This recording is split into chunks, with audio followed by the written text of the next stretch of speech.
Vamos falar de um assunto que deixa muita gente com a pulga atrás da orelha. Por que parece que os economistas nunca concordam em nada? Se alguém já se sentiu um pouco perdido no meio de tantas opiniões diferentes sobre economia, esta análise é um prato cheio. Então, qual vai ser o nosso caminho? A gente vai começar entendendo o porquê dessa discordância toda. Depois, vamos passar pela divisão política, conhecer duas grandes escolas de pensamento, ouvir uma história bem curiosa sobre uma vaca e, por fim, descobrir como tudo isso nos ajuda a ter uma nova forma de pensar. Vamos começar pelo ponto central. A economia, muitas vezes, parece mais um grande debate de ideias do que uma ciência exata com respostas prontas. E é daí que vem toda a confusão. Essa é a pergunta que não quer calar, não é mesmo? Se economia é uma ciência, por que não existe um consenso claro, como acontece na física ou na química? A verdade é que a discordância está no DNA da própria disciplina.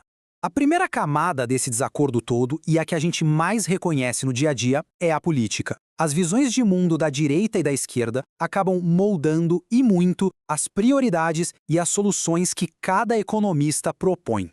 E o interessante aqui é ver como essas duas visões de mundo criam prioridades econômicas totalmente diferentes. De um lado, o foco é mais em proteção, em solidariedade, no coletivo. Do outro, a ênfase é na competição, no esforço individual como grande motor do progresso. São pontos de partida bem distintos.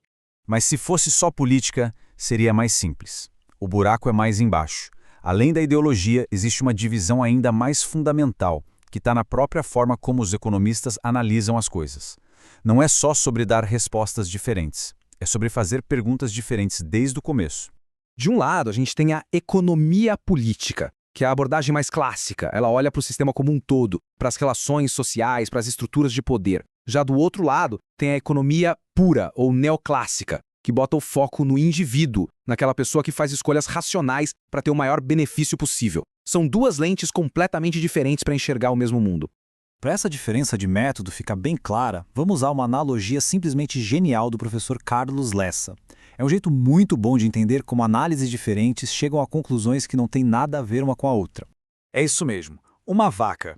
Pode parecer meio estranho, mas faz todo sentido para a gente conseguir visualizar as grandes divisões da economia. Essa aqui é a Madalena. E para nossa análise, ela é a economia, um sistema vivo, complexo, cheio de partes interligadas. Agora vamos imaginar que a gente entrega a Madalena para dois analistas diferentes. E olha que brilhante! O açougueiro vai dividir a Madalena pensando no valor comercial de cada pedaço. Já o veterinário vai analisar os sistemas biológicos dela. Os dois estão olhando para a mesma vaca, mas os métodos e os fatos que eles encontram são totalmente diferentes. Por quê? Porque o critério que eles usam para dividir a realidade é diferente. E aqui está o pulo do gato. Toda análise, por natureza, precisa assassinar o todo para conseguir entender as partes. O problema é que não dá para juntar os cortes de carne do açougueiro e ter a vaca viva de volta, nem juntando os órgãos do veterinário. Cada visão, sozinha, é incompleta. Essa frase é muito poderosa. Ela diz que para entender a conclusão de um economista, primeiro a gente precisa saber qual foi a premissa dele, qual foi o critério que ele usou para dividir a vaca. Sem saber isso, qualquer argumento pode parecer super lógico, mesmo que ele parta de uma visão bem específica e limitada da realidade. E essa ideia de que as regras do jogo definem o resultado pode ser vista de um jeito mais leve, naquela piada clássica das duas vacas. Ela mostra como sistemas diferentes chegam a conclusões totalmente distintas sobre a mesma unidade econômica. Ok, agora vamos juntar todas as peças e entender por que saber de tudo isso não é só um papo acadêmico. Na verdade, é uma ferramenta prática para todo mundo. Olha só que incrível essa citação de mais de 200 anos atrás. Ela continua super atual.